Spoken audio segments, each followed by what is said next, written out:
The hand with blood-red gel nails landed on my chest, barring my way up the church steps, on the very day of my great-grandson's christening. I am Eleanor, 79 years old, a retired piano teacher and a widow. My daughter-in-law forgot that these solid oak doors only exist because I donated them. I woke up today before the sun had even risen.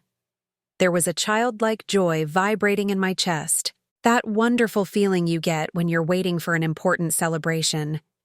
It was the christening of little Michael, my first great-grandson, that little squirt who carries the green eyes of my late husband, Arthur. I spent the whole week preparing my navy blue silk suit, the one I had made to measure by the neighborhood seamstress, Claire, because clothes from department stores just don't sit right on a body that has lived for almost 80 years. I carefully combed my white hair, fastening it in a low, elegant bun, and put on the pearl necklace I received for my silver wedding anniversary. I felt beautiful. I felt dignified. I looked in the mirror and saw a woman who had fought her whole life, who gave piano lessons from morning till night to support the house when Arthur fell ill, who put her only son through college with sweat and ivory keys. I wasn't just an old woman. I was the matriarch of that family, the root from which they all had sprouted. I called a cab, not wanting to bother anyone for a ride. I like my independence, you see. I've always been that way. The driver, a pleasant young man, complimented my lavender perfume. "Are you going to a fancy party, ma'am?" he asked. I answered with a heart full of pride. "I'm going to see my great-grandson receive God's blessing, my boy. It's the happiest day of the year." Little did I know that happiness has a short shelf life when you're dealing with cold-hearted people. I arrived at the parish about 20 minutes before the scheduled time. It's a beautiful old church with stained glass windows that paint the floor with color when the sun hits them just right. I know every brick of that place. I was the head organist there for 35 years.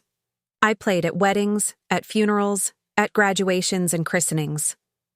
The sound of that organ is the soundtrack of my life. Father Ben, the current pastor, often says that my hands left musical ghosts on the keys.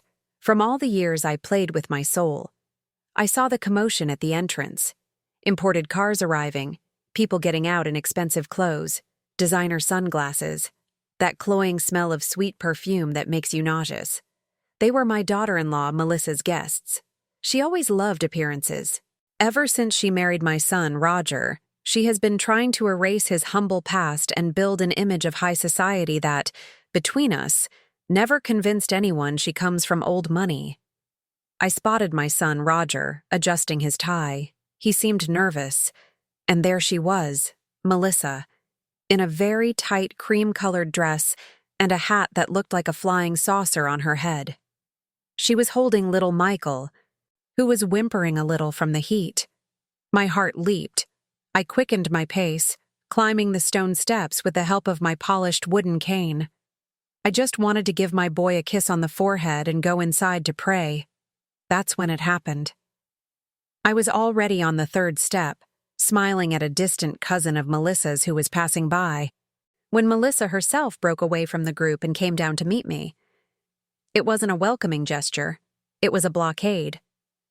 She stopped in front of me, 2 steps above, which made her look gigantic next to my frame, shrunken by age. "Mother-in-law," she said, not using Eleanor or Mom, with that syrupy tone of voice that hides venom. "Where do you think you're going?" The smile froze on my face. The question made no sense. "What?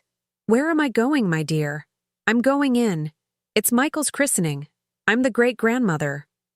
She let out an impatient sigh, rolling her eyes as if she were explaining math to a slow child. Around us, people continued to climb, passing us by. I saw her neighbor. I saw her hairdresser. I even saw her personal trainer enter the church. "Mother-in-law, you don't understand." She lowered her voice, not out of respect, but so the cruelty would be heard only by me. "The ceremony is private. The priest said there can't be a crowd inside. It's an intimate affair. Only the godparents and the nuclear family are allowed in." "Nuclear family?" I repeated, a bitter taste in my mouth. I am your husband's mother. I am the grandmother of this child's father." Then she adjusted her ridiculous hat. "The list is closed. There's no room in the pews. And you know how it is with the elderly, right? The coughing, needing the restroom every 5 minutes. It disrupts the filming. We hired a very expensive video crew. I don't want anyone getting up in the middle of the blessing.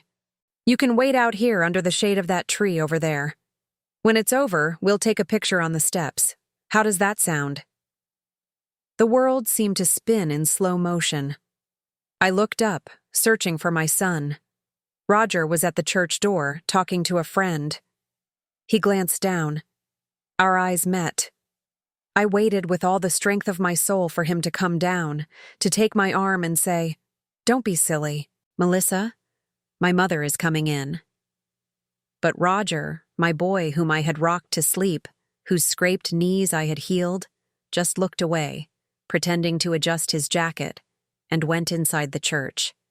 He chose silence. He chose peace with his tyrannical wife over his mother's honor. That hurt more than any slap in the face.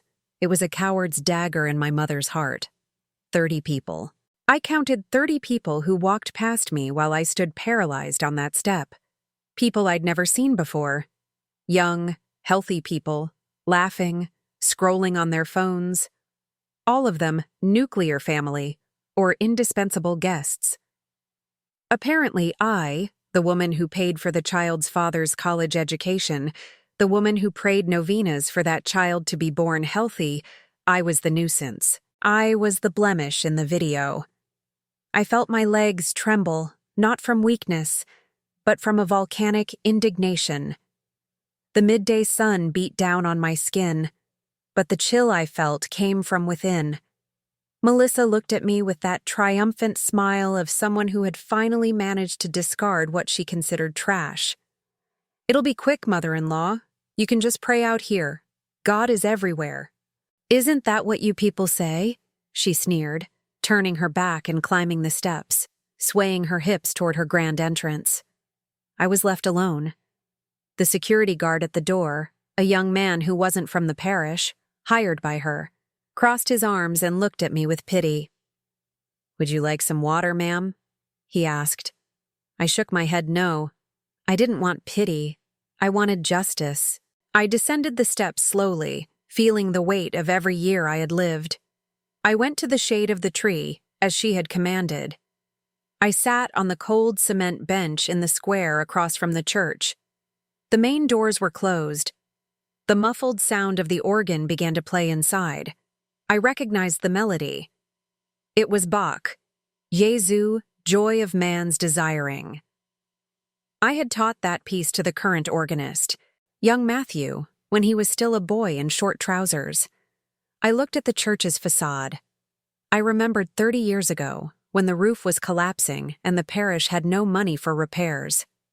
I remembered how I sold a piece of land I inherited from my father to donate the money for the restoration. No one knows about that, only the curious record book and the priest at the time. Roger was little. He wouldn't remember. Melissa wasn't even a dream in our lives. I helped buy the pews they were sitting on now. I helped restore the altar where my great-grandson would be baptized. And now I was on the sidewalk, treated like a mangy dog that isn't allowed in the dining room. A stubborn tear escaped, but I quickly dried it with my embroidered linen handkerchief. No, I wasn't going to cry. Crying is for those who have no recourse. Crying is for those who accept defeat. And I, Eleanor Vance, have never accepted being defeated by anyone's lack of manners, much less a daughter-in-law who thinks the world revolves around her own navel. I opened my black leather handbag, that old one that lasts a lifetime. I took out my cell phone. It's not one of these modern ones that does everything, but it does the main thing. It calls the people who matter. My fingers, slightly deformed by arthritis but still nimble from years of piano, searched the contacts. Melissa thought the church was a party hall she had rented. She thought the priest was an employee of her event planner. She forgot that a church is a community. And in this community, hierarchy isn't measured by money or fashionable clothes. It's measured by service, by dedication, and by history. I dialed the number. It rang once, twice. I could hear the organ music from inside stopping. Silence fell over the square. "Hello?" A deep, gravelly voice answered on the other end. "Father Ben." My voice came out firm, without a tremor. "It's Eleanor. Peace of Christ be with you." "Eleanor, what an honor. Aren't you coming to little Michael's christening? I'm in the sacristy getting robed. I was just about to go to the altar." I took a deep breath, looking at the closed church doors. A thin smile that didn't reach my eyes formed on my lips. "I'm here at the door, Father, but it seems there was a misunderstanding with my daughter-in-law's arrangements. I've been informed that the capacity is full and I cannot enter the Father's house. I'm sitting on the bench in the square, listening to the bells."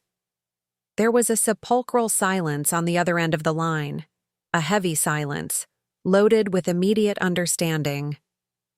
Father Ben, a 70-year-old man with a strong temper who hated injustice more than he hated sin, let out a noise that sounded like contained thunder. "Did you say you were barred from my parish? You, Eleanor Vance?" "That's right, Father. They said only those who are important for the filming can get in. I think I'd better go home. I don't want to cause any trouble at the boys' sacrament." I knew exactly what I was doing. I wasn't asking for a favor. I was reporting a fact, and I had known Father Ben for 40 years. I knew his blood pressure must be skyrocketing at that very moment. "You will do no such thing. You will not go home." His voice now thundered with a tone that almost made me pull the phone away from my ear. "You stay right where you are. No one is baptizing anyone in this church today without the presence of the woman who tuned this parish's very soul." "But Father," Melissa said. "Melissa does not command God's altar, Eleanor. Hang up the phone and wait. The service is about to begin, but not in the way they expect." I hung up and put the phone back in my bag with a satisfying click of the metal clasp. I smoothed my dress, crossed my legs, and stared at the main door. The heat seemed to have subsided. A breeze rustled the leaves of the tree above me. Inside, I imagined the chatter, Melissa's anxiety, the cold sweat on Roger's brow, the guests fanning themselves with their programs. They thought they were in control. They thought they had erased me from the picture. But they forgot one fundamental thing. Never underestimate an old piano teacher who has the personal number of the man holding the holy water. I remained there, motionless, a statue of patience and dignity. Seconds later, I heard a sound from inside the church. It wasn't music. It was the heavy sound of the main door's iron bolts being unlatched from within. The great oak doors began to open slowly, groaning on their hinges, revealing the cool darkness of the nave's interior. And there, at the back, at the altar, there was no one. The priest had not entered to begin the ceremony. The security guard looked at me, confused. The doors were wide open, but the silence inside was absolute. That's when I saw the figure of Father Ben, vested in his golden festive stole, walking not toward the altar, but toward the exit, toward me. And he did not look pleased. My heart calmed. Divine justice may sometimes be slow, but when you have the right contact, it comes at a gallop. I smiled at the security guard and stood up. The show was about to begin, and this time, I wouldn't be just in the audience. The midday sun seemed to stop burning my skin the moment the church doors opened. What I felt next was a cool breeze, carrying that unmistakable scent of old incense and melted candle wax, a fragrance that for me has always smelled like home. Father Ben descended the steps not like a 70-year-old man, but with the vigor of a general who sees his territory invaded. His white cassock swayed around his ankles, and the golden stole shone in the natural light, blinding those unaccustomed to the truth. The security guard, that tall young man Melissa had hired who had looked at me with pity minutes before, took 2 steps back, intimidated.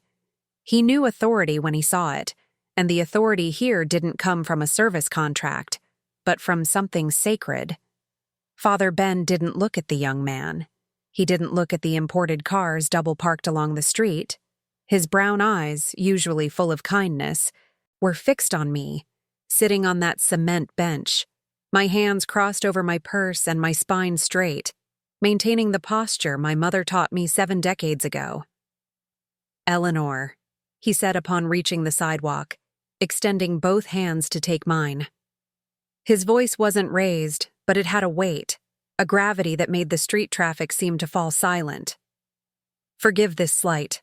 The House of God has no VIP section, and certainly no bouncer to bar the one who helped raise these walls." Feeling the warmth of Father Ben's hands, something inside me shifted. Until that moment, I was reacting to the pain, the humiliation, the shock of seeing my son Roger turn his back. But there, feeling the calloused texture of that holy man's hands, my piano teacher's mind, accustomed to reading complex scores and anticipating notes, began to assess the real situation. This wasn't just an act of cruelty from my daughter-in-law. It was a gross strategic error. Melissa, in her eagerness to create a perfect Instagram event, had forgotten that real life has foundations that my son's money cannot buy, and that her makeup cannot cover. I stood up slowly, supported by the priest's hand and my cane. My knees popped, a reminder of my age, but my head was held high. "There is nothing for you to forgive, Father," I replied, loud enough for the security guard and a few curious onlookers in the square to hear. The mistake was not the church's. The mistake was made by someone who thinks a sacrament is a private show. Father Ben nodded with a glint of complicity in his eyes. He offered me his arm to lean on. "Shall we go in?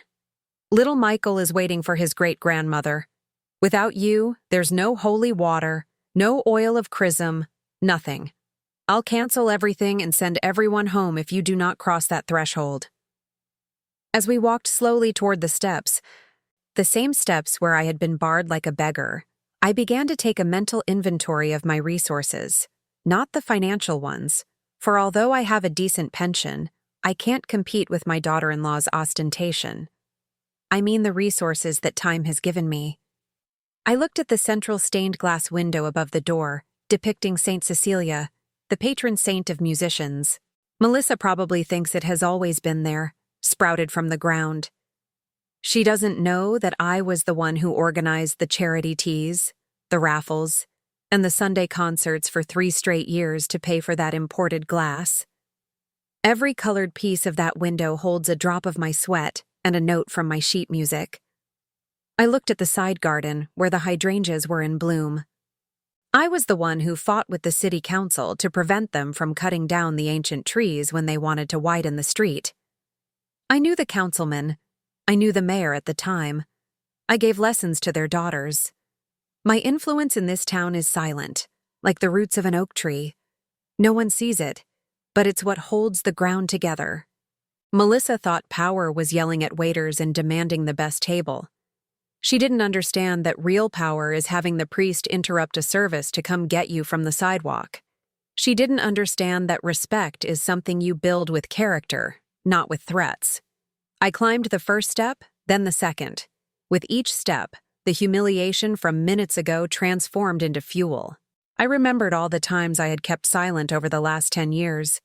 When she replaced my living room furniture without asking, saying it was old-fashioned, and I accepted it to avoid a fight. When she dismissed my cook of 20 years because she wanted someone in a white uniform and gloves, and I swallowed my tears. When she changed Roger, turning my sweet boy into a man who measures people's worth by the car they drive.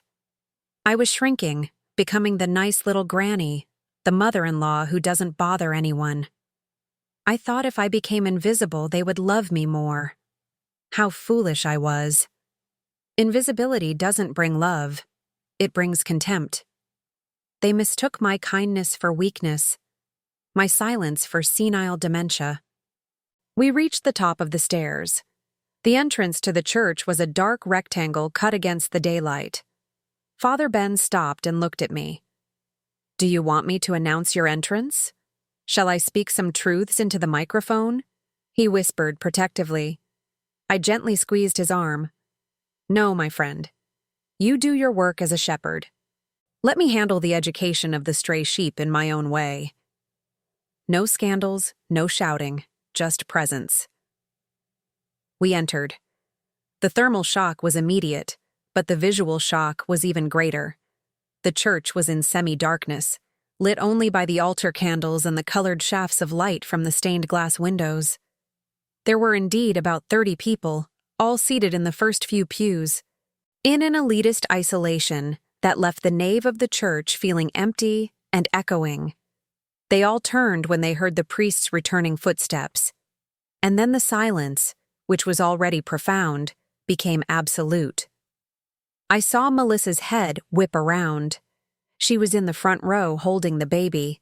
The flying saucer hat nearly fell off when she realized who was arm in arm with the celebrant. Her mouth opened in a perfect, "Oh," but no sound came out. Beside her, Roger turned pale, the color draining from his face as if he had seen a ghost. They expected me to have gone home. They expected me to be at home, crying, perhaps calling to complain, which they would ignore. They did not expect to see me walking down the central aisle, not as an intruder, but as the guest of honor of the master of the house. I gently released Father Ben's arm. "You can go to the altar, Father.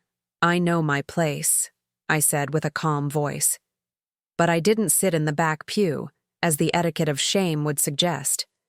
Nor did I go to the front pew to confront Melissa. That would be vulgar, and I am not vulgar. I walked slowly down the side aisle, my orthopedic flats making a rhythmic sound on the tiled floor. The 30 guests followed me with their eyes, their necks turning as if watching a slow-motion tennis match. I saw whispers, saw Melissa's cousin nudge her husband. I saw the photographer, who was ready to shoot the altar, lower his camera, confused by the new dynamic. I kept walking. I passed the rows of empty pews, past the confessional. My destination was elsewhere. I headed for the wooden spiral staircase in the right corner, near the presbytery, the staircase that led to the choir loft, the place where the church's great pipe organ stood. Melissa must have thought I was going to the restroom or the sacristy. She turned back to the front, trying to regain her composure, adjusting the shawl over the baby, whispering something furious into Roger's ear. She thought the problem was solved, that I would sit quietly in a corner. Oh, my dear daughter-in-law, you calculated everything. The flowers, the clothes, the VIP guests, the camera angles, but you forgot to calculate the acoustics. I climbed the creaking steps. My legs ached. I was a bit short of breath, but the adrenaline was a powerful anesthetic. I reached the loft. From up there, I had a privileged view. I saw the tops of their heads, saw my son's incipient bald spot, saw the contained desperation in my daughter-in-law's gestures. I sat on the polished wooden bench in front of the organ. That bench was molded to my body. I ran my hand over the keys, yellowed by time. The instrument was on. Matthew, the current organist, must have left it ready before he left, perhaps dismissed by Melissa, who probably preferred recorded music or some hired violinist I saw in a corner. I looked at the organ's rearview mirror, which allowed me to see the altar below without turning my head. Father Ben was at the altar, waiting. He looked up at the loft. He knew. An almost imperceptible smile touched the corner of his lips. I took a deep breath, filling my lungs with that sacred air. I closed my eyes for a second. For years, I played for the glory of God and the joy of others. I played at the weddings of people who didn't even greet me on the street. I played at the funerals of people who owed me money. But today I would play for myself. I would play for my great-grandson, so that the first thing he heard in his Christian life would not be his mother's shrill voice or his father's cowardly silence, but the music of the great-grandmother who loved him more than anything. It was a perfect strategic position. From up there, I was untouchable. No one could come up and remove me without causing an even bigger scandal. I was no longer the old lady barred at the door. I was the voice of the church. The injustice I suffered on the steps burned in my chest, but now it was transforming into art. They wanted exclusivity. They wanted an intimate ceremony. Well, they would have it. They would have the intimacy of hearing a scorned grandmother's soul echoing in every corner of that nave, in every stone, vibrating in the bones of each of the 30 chosen ones. I placed my fingers in position. The C major chord was ready to be released. It wouldn't be a sad song. It would be a song of power, a song that says, I am here, I exist, and you will have to listen to me. Down below, Melissa signaled for the priest to begin. She was impatient. She looked at her jewel-encrusted wristwatch.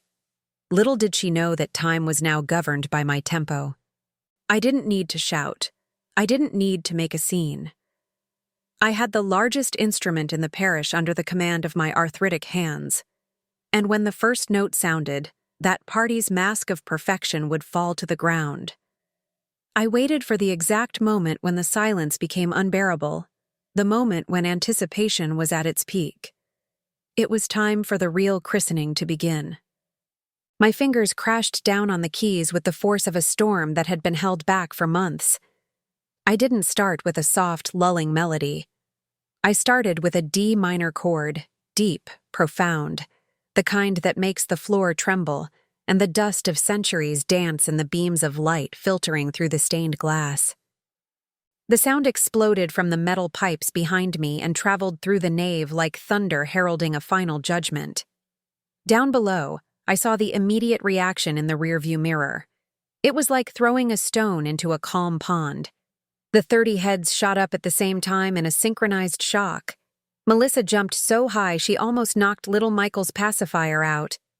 The poor photographer, startled, fired his flash at the ceiling.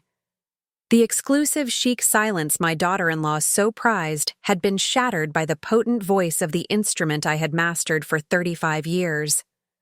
I didn't stop. I gave them no time to breathe. I launched into a majestic improvisation, filling every cubic inch of that church with sound. It was music that demanded attention, that prevented whispers. That made it impossible to have any side conversations about the latest handbag or the price of stocks. In the mirror, I saw Melissa gesticulating frantically. She was looking up at the loft, her eyes wide with hatred.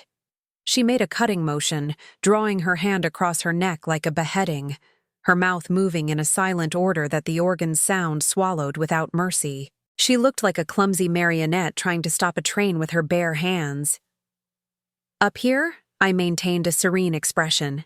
My feet danced on the pedal board, making the bass notes reverberate in the guests' stomachs. Oh, the satisfaction of watching arrogance turn into confusion. Roger looked up too, but his expression wasn't anger. It was recognition. He knew that touch. He grew up listening to that sound while doing his homework on a little stool beside me. Auditory memory is a treacherous thing. It doesn't ask permission to enter. Father Ben, at the altar, maintained a solemn posture, but I could swear his shoulders relaxed. He knew the ceremony now had a rhythm. He waited patiently for me to finish the bombastic introduction. When I reached a final cadence, smoothly decreasing the volume to a pianissimo, he raised his voice. In the name of the Father, and of the Son, and of the Holy Spirit. The liturgy began, but the dynamic had shifted. Melissa tried to whisper something to the event planner, a young man in a black suit who looked lost, but the priest shot her a stern look that silenced her. She was used to ordering around waiters and sales clerks, not a man in a cassock on his own turf. Every time the priest paused for a reading or a moment of reflection, I came in, not just any old way, but with surgical precision. I knew the timing of the Mass better than the back of my hand. I filled the silences with celestial harmonies, creating an atmosphere her money could never buy. The event planner, at her command, began walking toward the stairs to the loft. I saw the movement out of the corner of my eye. Melissa must have sent him up to make me stop. Go up there and get that old woman out of there, she must have hissed. I kept playing, now a sweet, gentle melody, almost a lament. When I heard the young man's footsteps on the creaking wooden stairs, I didn't turn around. I just gradually increased the volume. I pulled 2 trumpet stops, the ones with a bright, piercing sound. The sound hit him head on. The young man reached the top of the stairs, breathless. He was about to speak, to touch my shoulder, to carry out his boss's order. But as he opened his mouth, I struck a powerful, dissonant chord, immediately resolving it into a glorious harmony. He froze. I glanced at him without stopping my playing. I raised an eyebrow, that teacher's look that makes a rowdy student freeze in their seat. The music was a physical barrier.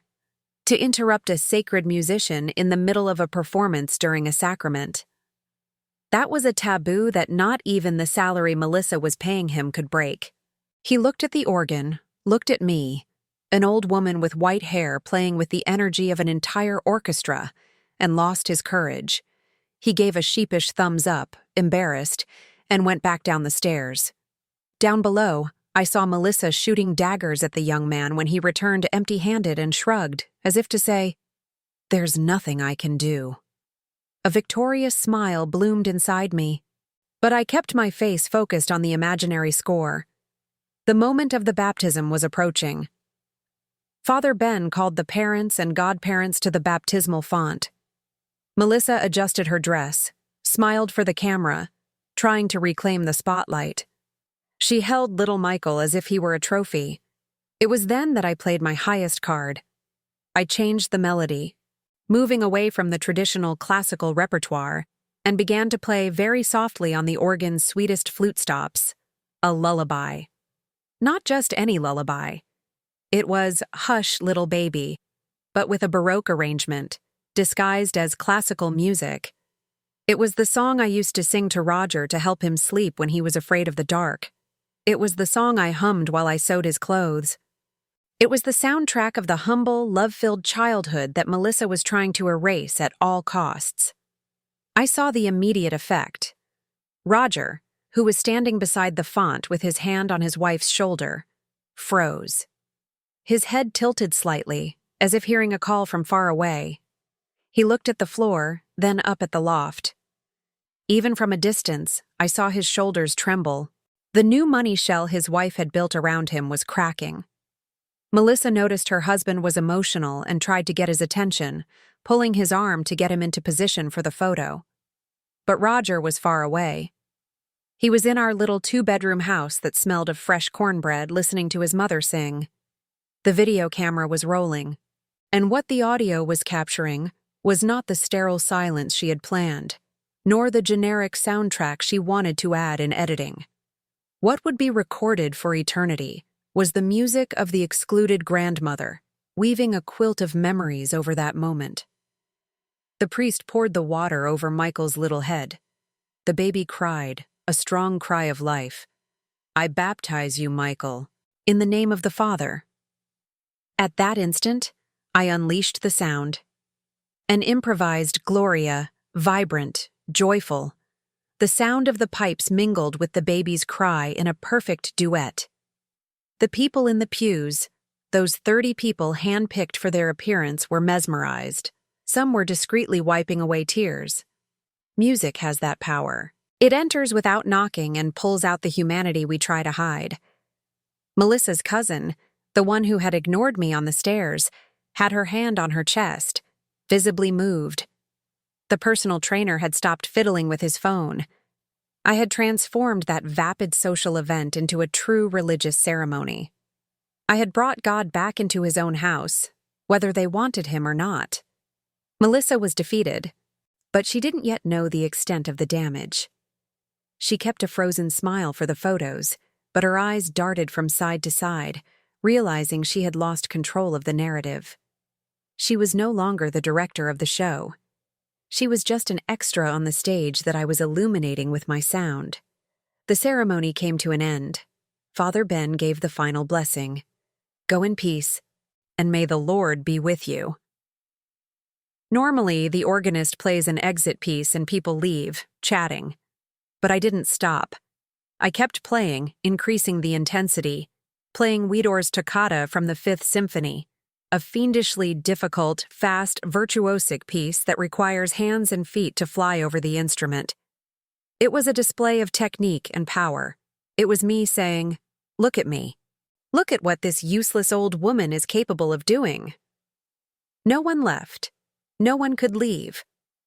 The sound was so enveloping, so magnificent, that it held the 30 people in their pews. They stood there, looking up at the loft where I was, trying to see who was producing this sonic miracle. Melissa tried to herd the guests toward the exit. "Come on, everyone. The buffet is waiting. Lunch will get cold," she said, her shrill voice trying to compete with the metal pipes. No one paid her any attention. They were applauding. It wasn't polite applause. It was a spontaneous ovation that started timidly with the security guard at the door and spread through the VIP guests. They were applauding for the loft, for the music, for the grandmother Melissa had tried to sweep under the rug. I stopped playing with a final, crisp, precise chord. The echo took 5 seconds to die in the church. I rose from the bench, my legs aching from the effort, but my soul as light as a feather. I walked to the edge of the loft and looked down.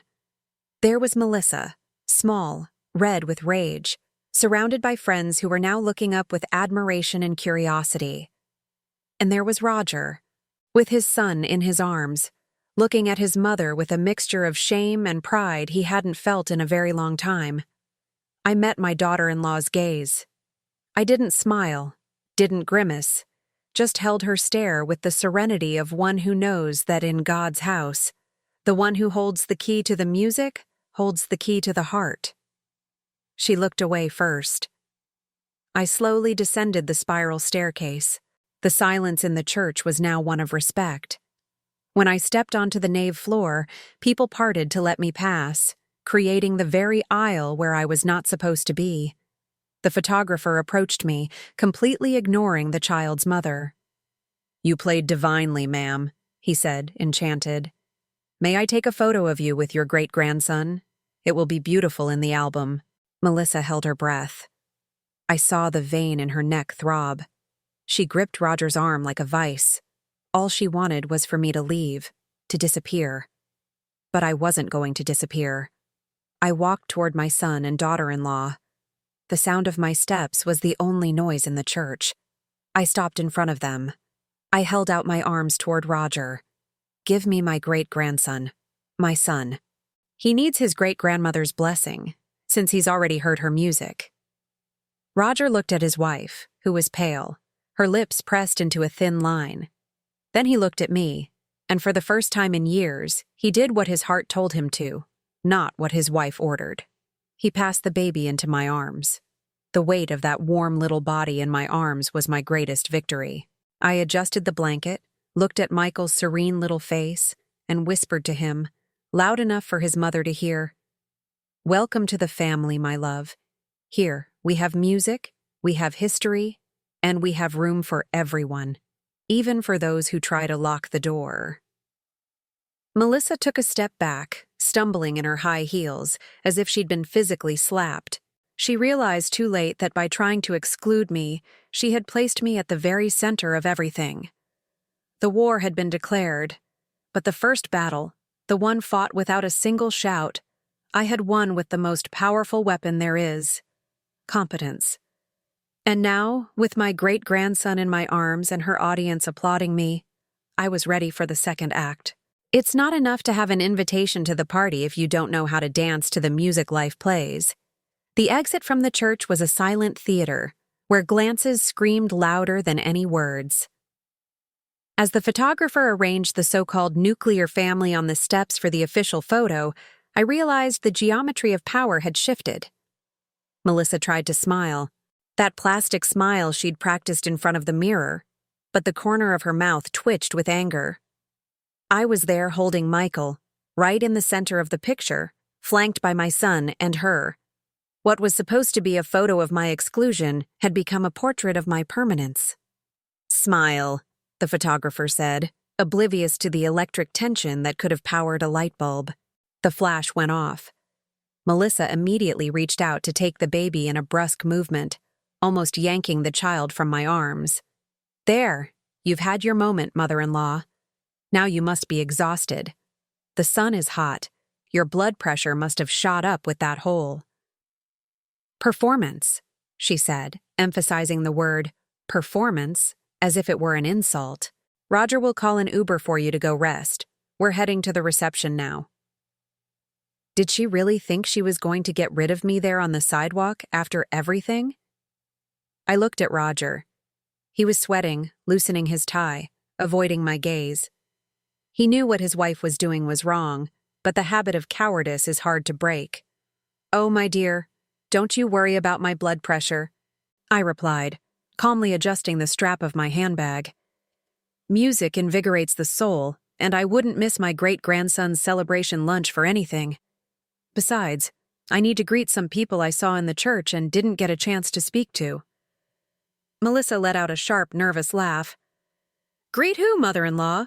You don't know anyone. They're my guests. Influential people. People who have nothing to talk about with retired piano teachers. And besides, the restaurant is the Vineyard Chateau. The reservation is exact. There's no room at the table. The Vineyard Chateau. I held back a laugh. It was the most expensive and pretentious restaurant in the city, famous for turning away anyone not dressed in designer clothes. Melissa had chosen the perfect place for exclusion, but she'd chosen the wrong place to challenge me. No problem, Melissa. Where 30 can eat, 31 can eat. I'll just sit on the end. Let's go. I didn't wait for a reply. I started walking towards my son's car, a gigantic silver SUV. Roger, in a conditioned reflex of the well-mannered son I had raised, rushed to open the back door for me. Melissa was left standing on the sidewalk, tapping her foot, watching her plan to dispatch me in a rideshare car crumble. She had to get into the front seat, huffing, and slammed the door with unnecessary force. The ride to the restaurant was spent in a sepulchral silence. Melissa typed furiously on her phone, probably texting the event planner to try and find a way to hide me in a corner of the room. Roger drove tensely, occasionally glancing at me in the rearview mirror, meeting my serene eyes. I watched the scenery pass by the window, feeling a strange peace. The worst part, the public humiliation, I had already reversed. Now it was time for the moral lesson. We arrived at the restaurant. The place was imposing, a renovated old mansion with uniformed valets and a red carpet at the entrance. Melissa got out of the car, fixed her hair, and regained her hostess posture. She took the baby carrier and marched ahead, leaving Roger and me behind. Mom, Roger began in a low voice. Melissa is very on edge. Please don't provoke her. I'm not provoking anyone, my son. I am simply existing. If my existence provokes your wife, the problem is with her conscience, not my presence. We entered the main dining room. It was all very luxurious, with crystal chandeliers and white linen tablecloths. The 30 people from the church were already there, champagne flutes in hand.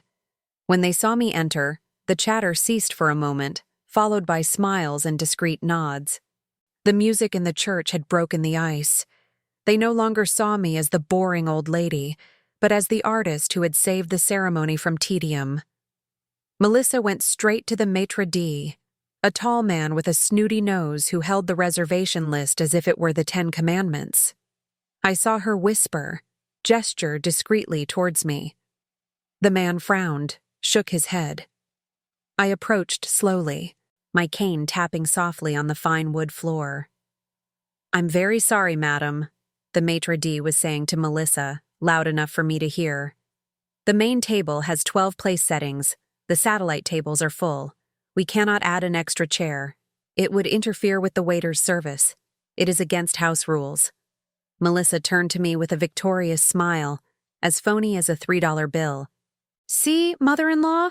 What a shame. There's no physical space, house rules, but they can prepare a to-go box for you. It was at that moment that a side door of the room opened. Out walked a man in his 50s, wearing an impeccable white chef's coat. It was the owner of the Vineyard Chateau, the renowned chef Robert Vance. He was passing through to check on the dining room with the air of someone surveying his empire. His eyes swept over the group at the entrance. They passed over Melissa, over Roger, and stopped on me. His professional expression melted away in an instant, replaced by a genuine boyish grin. "Mrs. Eleanor," he exclaimed, opening his arms and completely ignoring social distancing protocols. "I can't believe it. You? Here in my restaurant?" Melissa froze, her smile withered. Robert came to me and took my hands, kissing them with reverence. "Bobby," I smiled, using his childhood nickname. "How you've grown, my boy. And what a beautiful place you've built. Your mother would be so proud." "It's all thanks to you, Mrs. Eleanor. If you hadn't convinced my father to let me study culinary arts instead of law, I'd be miserable in an office today. Do you remember? You went to bat for me." I turned my head slightly to look at Melissa. She was pale, her mouth agape. She didn't know. Of course she didn't know. People like Melissa only know the price of things, not the history of people. She thought Robert was just a luxury vendor, not a human being with a past. "I'm trying to have lunch, Robert, for my great-grandson's christening." I pointed to the baby sleeping in his stroller. "But it seems my daughter-in-law forgot to reserve a spot for me. They said I would interfere with the service." Robert let out a disbelieving laugh and turned to the maitre d', who was now sweating bullets. "Interfere with the service, Jan? Do you know who this woman is? This woman taught me the meaning of discipline. This woman has a permanent seat at any table I serve as long as I live." He turned to Melissa, and his expression changed. He was no longer the amiable host, but the powerful businessman. "Mrs. Melissa, is it? There has been a grave misunderstanding on your part. Mrs. Eleanor does not sit in an extra chair." He snapped his fingers. 3 waiters appeared out of nowhere. "Prepare the head of the main table. Bring the Louis XV armchair from my office, and bring the champagne from my private cellar. The 1998 vintage. It's on the house, in honor of my teacher." The silence in the foyer was absolute.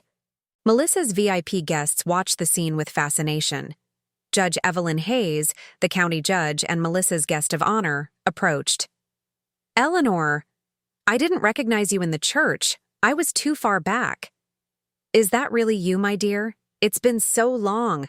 Are you still teaching? My granddaughter needs someone with a firm hand." In a matter of seconds, the social dynamic of the event had been turned upside down. I was no longer the unwanted crasher. I was the gravitational center of the room. I was led to the main table, not as a tolerated grandmother, but as a revered matriarch. They placed the velvet armchair at the head of the table, the seat that, by Melissa's logic, should have been hers or Roger's. I sat down, arranging the cloth napkin on my lap. Melissa had to sit in a regular chair on the side, squeezed between a distant cousin and her husband. She looked around, dazed. Her plan to isolate me had backfired spectacularly. She wanted to show society she was powerful, but society was too busy asking me to tell stories about how the town used to be. The lunch proceeded in a surreal atmosphere. As waiters served sophisticated dishes, duck confit, saffron risotto, the conversations revolved around me. "Mrs. Eleanor, is it true you played for the governor in the 80s? Asked the judge's husband. "I did, Dr. Clark. He had a terrible ear for music, but he was very charming," I replied, drawing laughter from the table. Melissa desperately tried to regain control. "Everyone, let's talk about Michael. Doesn't he look so handsome in his little Ralph Lauren outfit?" she would say, her voice a pitch too high. "He does look lovely," Judge Hayes agreed politely before turning back to me.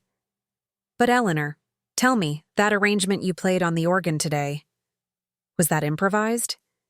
"It was the most moving thing I've heard in this town in years." "It was divine inspiration, Evelyn, and a little bit of indignation, too," I answered, taking a sip of the expensive champagne Robert had sent over. Art sometimes needs a little pain to come out true. Roger ate in silence, staring at his plate. He would occasionally glance at me. I could see a mix of shame and admiration in his eyes. He had forgotten who I was. He had bought into his wife's version of me as just an old woman from the past. But there, watching the people he considered important treat me like royalty, the penny was finally dropping. Money buys flatterers, Roger. History and character earn respect. In the middle of dessert, Melissa couldn't take it anymore. Her ego was too bruised. She stood up, glass in hand, to make a toast, tapping her fork against the crystal to get everyone's attention. "A toast to my son," she announced, "and to this wonderful party that I organized with so much care, thinking of every detail to please you, my dear friends." There was a polite, lukewarm applause. "And I wanted to say," she continued, staring fixedly at me, her eyes glinting with renewed malice, "that it's so good to have the family together, even if some members are in a more delicate phase of life, shall we say, needing so much attention and special care." She was trying to paint me as the senile old lady again, trying to diminish my victory by suggesting all this was just pity from the restaurant owner. I smiled. I placed my glass on the table gently. I didn't need to tap a fork. I simply dabbed my lips with my napkin and began to speak, still seated, but with a projected voice, as I had learned in choir practice. "The toast is lovely, my dear, and you are right. Age brings frailties. The body tires, the bones ache. But age also brings something that no event planner can sell: memory." I paused. The room was silent. I look at this table and I see Robert, whom I saw cry because he burned his first cake, and today he is the best chef in the state. I see Evelyn, who studied with me at the convent school and today delivers justice. I see my son, whom I carried in my arms when he had a fever. I looked deep into Roger's eyes. Memory, Melissa, is what holds the world together. Those who try to erase the past, who try to hide their roots, end up falling in the first strong wind because they have nothing to hold on to. I raise my glass to Michael. May he grow up knowing who he is, where he came from, and may he be proud of all the hands that helped build his path, the hands with gel nails and the hands with arthritis, because they are all family. "Here, here!" shouted Robert from the back of the room. "Here, here!" echoed the 30 guests, raising their glasses with genuine enthusiasm. Melissa remained standing, her smile frozen, her glass trembling in her hand. She downed the champagne in one gulp, swallowing her own venom along with it. She sat down abruptly, defeated on her own turf. The lunch continued, but something fundamental had changed. The artificial hierarchy Melissa had tried to impose had dissolved. She was no longer the queen. She was just my son's wife, my great-grandson's mother. And I had reclaimed my place, not the place of a mother-in-law, but the place of Eleanor. When coffee was served, Roger got up and came to my seat at the head of the table. He leaned down, bringing himself to my level. "Mom," he whispered, his voice thick with emotion. "I'm so sorry. I was weak. I let her treat you that way at the church. I shouldn't have." I placed my hand on his face. His beard was starting to go gray. "You chose the woman you wanted, my son, and I respect that. But never again, do you hear me? Never again let anyone treat me as if I am disposable, because I am not. And today, you saw that." "I saw, Mom. I saw." He kissed my forehead. Melissa watched from the other side of the table, isolated on her island of resentment. She realized she had lost her grip on her husband as well. That kiss was an apology, but it was also his declaration of independence. I quietly asked the waiter for the check. "The chef said everything is complimentary for you, Mrs. Eleanor," the young man replied. "No, my son. I accept the courtesy in my heart, but I pay for my consumption. I insist." I took my credit card from my purse. It wasn't a black card like Melissa's, but it had enough of a balance to buy the dignity she thought I didn't have. I paid for my meal and for Roger's. I let Melissa pay for the rest of the party. It was only fair. I stood up, leaning on my cane. The lunch had stretched on, and I was tired. But it was a good kind of tired, the kind that comes from a job well done. "I'm heading out," I announced to the table. "Michael needs his rest, and so does his great-grandmother." Several people stood up to say goodbye. Robert walked me to the door, promising to visit me soon so we could play music together. As I waited for the cab the restaurant had called, a black executive car, much nicer than the Uber Melissa had suggested, I looked back. Through the glass door, I saw Melissa gesticulating at her husband, arguing, her face red. The veneer of perfection had finally cracked for good. I got into the car. The air conditioning was cold. I leaned my head back against the leather seat and closed my eyes. I had won the battle of the church and the battle of the restaurant, but the war, the war for the soul of that family, was just beginning. Only now they knew the old lady had heavy ammunition. The driver looked at me in the rearview mirror. "Where to, ma'am?" "Home, my son. But take the scenic route along the waterfront. I want to see the ocean. The day is too beautiful not to be appreciated." The car pulled away smoothly. I hadn't just gotten into the christening. I had rebaptized the entire family with the water of truth. And the taste, I can assure you, was as sweet as honey. The smell of orange cake with a warm glaze filled my apartment's living room, mingling with the aroma of freshly brewed coffee. 2 months have passed since that fateful christening Sunday, and the rhythm of my life, once so quiet and predictable, has gained a new score. Today, I'm not the one taking a cab to visit the family, only to be left on the sofa. Today, the family comes to me, and they are never a minute late. The doorbell rang punctually at 4 p.m. When I opened the door, I didn't see the look of weary obligation Melissa used to wear when visiting, as if fulfilling a painful duty. I saw a cautious woman, holding an arrangement of white orchids with both hands, as if it were a flag of peace. Behind her, Roger carried Michael and a bag from the bakery, smiling with a lightness I hadn't seen in him for years. "Hi, mother-in-law," Melissa said, her voice soft, without that shrill tone of someone trying to command the world.